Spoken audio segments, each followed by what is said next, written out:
வணக்கம். இரவு நேர பிரதான செய்திகளின் ஊடாக நர்மதா சிறையில் முதலில் தலைப்பு செய்திகள். மின் விநியோகம் குறித்து வலுசக்தி அமைச்சின் அறிவிப்பு. நாவலப்பட்டி பகுதியில் மரம் முறிந்து விழுந்து விபத்து, 4 மருத்துவமனையில் அனுமதி. பற்றியெறியும் கப்பல், அமெரிக்க தாக்குதலில் இந்தியர்கள் பலி, இந்திய அரசு கடும் சீற்றம். இனி விரிவான செய்திகள்.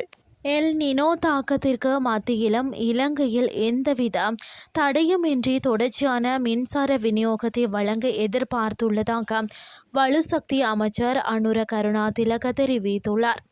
இது குறித்து அவர் மேலும் தெரிவிக்கையில், தற்போதைய மதிப்பீடுகளின்படி எல் நினோ நிலைமையினால் நீர்மின் உற்பத்தியில் மட்டுமே ஓரளவுக்கு பாதிப்பு ஏற்படக்கூடும்.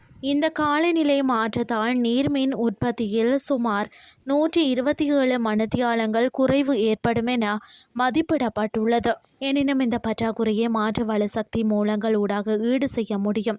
அத்துடன் மின்சாரத்தை சேமிக்கும் நோக்கில் மின்வெட்டை நடைமுறைப்படுத்தும் எண்ணம் எதுவும் இல்லை. இதேவேளை எல் நினோ நிலைமையினால் வலுசக்தி துறைக்கு ஏற்படக்கூடிய சாத்தியமான தாக்கங்கள் குறித்து ஆராய்வதற்கும் எழும் சவால்களுக்கு தேவையான தீர்மானங்களை மேற்கொள்வதற்கும் அடுத்த வாரம் ஜனாதிபதியுடன் விசேட கலந்துரையாடல் ஒன்று நடத்தப்பட உள்ளது என்று அமைச்சர் மேலும் தெரிவித்தார். நாவலப்பட்டி பகுதியில் வீசிய பலத்த காற்று காரணமாக வீடு ஒன்றின் மீது மரம் முறிந்து விழுந்ததில் ஒரே குடும்பத்தை சேர்ந்த 4 காயமடைந்துள்ளனர்.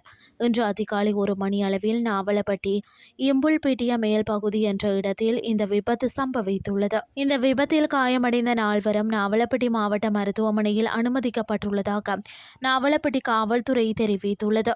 குறித்த பகுதியில் வீசிய கடும் காற்று காரணமாக வீட்டின் அருகில் இருந்த பாரிய மரம் ஒன்று முறிந்து விழுந்துள்ளது.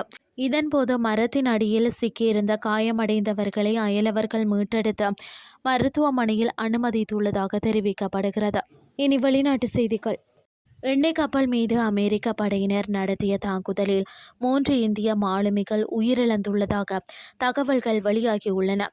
கப்பலில் இருந்த 24 இந்தியர்களில் 21 பேர் மீட்கப்பட்ட நிலையில் 3 உயிரிழந்துள்ளனர். ஓமன் கடலோரத்திற்கு அருகில் உள்ள கோர்மோஸ் நீரிணை பகுதியில் இந்த தாக்குதல் சம்பவம் இடம்பெற்றுள்ளதாக சர்வதேச ஊடகங்கள் செய்தி வெளியிட்டுள்ளன. இந்த சம்பவத்திற்கு இந்தியா கடும் கண்டனம் தெரிவித்துள்ளதுடன் அமெரிக்க தூதரகத்தின் மூத்த அதிகாரியை அழைத்து எதிர்ப்பை பதிவு செய்துள்ளது. பாலாஃப் கொடியேந்திய செட்டே பெல்லோ என்ற எண்ணெய் கப்பல் மீது அமெரிக்க படை நடவடிக்கை மேற்கொண்டதாக தெரிவிக்கப்பட்டுள்ளது. உயிரிழந்தவர்களில் ஆதித்ய சர்மா, சிவானந்த சவுரேசியா மற்றும் தலைமை பொறியியலாளர் பட்னாலா சுரேஷ் ஆகியோர் அடங்குவதாக இந்திய அதிகாரிகள் உறுதிப்படுத்தியுள்ளனர். பிராந்தியத்தில் பதற்றத்தை குறைத்து பேச்சுவார்த்தை மூலம் தீர்வை ஏற்படுத்த வேண்டும் என்று இந்தியா வலியுறுத்தியுள்ளது.